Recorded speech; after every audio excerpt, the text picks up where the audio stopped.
মধ্যপ্রাচ্যের আকাশের যুদ্ধের ধোঁয়া মিশিয়ে যেতে না যেতেই প্রশ্ন উঠেছে, ইরান ইসরায়েল সংঘাত কি উপসাগরীয় রাজনীতির দিক বদলে দিচ্ছে? এই সংঘাতের পর কোন পথে আরব বিশ্ব? ইরান ইসরায়েল যুদ্ধ শেষে আরব বিশ্বের প্রতিক্রিয়া একরকম নয়। কেউ কেউ ইরানের উপর ইসরায়েলের হামলার নিন্দা করেছে, আবার কেউ ইরানের কিছু কার্যকলাপেরও সমালোচনা করেছে। এতে করে দ্বিধান্বিত ও বিভক্ত একটি আঞ্চলিক চিত্র স্পষ্ট হচ্ছে।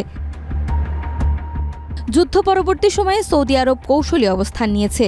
আল উদাইদ ঘাঁটিতে ইরানি হামলার বিরুদ্ধে তারা প্রথমে নিন্দা জানালেও পরে ইরানের সঙ্গে সম্পর্ক জোরদার করেছে। এদিকে ইরানের হামলায় সরাসরি ক্ষতিগ্রস্ত হওয়ায় কাতার স্পষ্ট ক্ষুব্ধ। শেকড় থেকে শিখরে।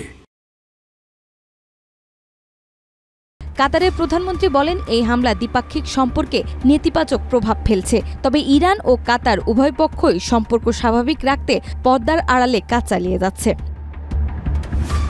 আরব বিশ্বের অন্যতম দেশ আমিরাত চায় শান্তি ও ভারসাম্য।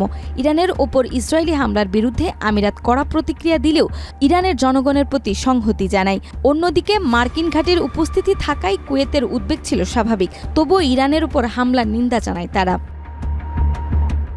সদানিরপেক্ষ ওমান দ্বন্দ্বের মধ্যেও শান্তির দূত। ইরান যুক্তরাষ্ট্র পারমাণবিক আলোচনায় স্থগিত থাকলেও ওমান পর্দার আড়ালে মধ্যস্থতা করে গেছে। তাদের ভূমিকা মধ্যপ্রাচ্যে প্রশংসিত ও স্বীকৃত।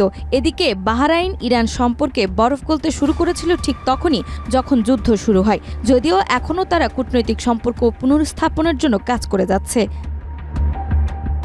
12 দিনের এই সংঘাত উপসাগরীয় রাজনীতিতে নতুন করে উত্তেজনা ও দ্বিধা এনেছে। কেউ ইরানের প্রতি সহানুভূতিশীল, আবার কেউ সরাসরি ক্ষুব্ধ। তবে এক সুস্পষ্ট সত্য হলো, এই অঞ্চলের দেশগুলো এখন ইরান ইসরায়েলকে ঘিরে কূটনৈতিক ভারসাম্যের এক জটিল খেলায় অবতীর্ণ। নাজমা, মাই টিভি।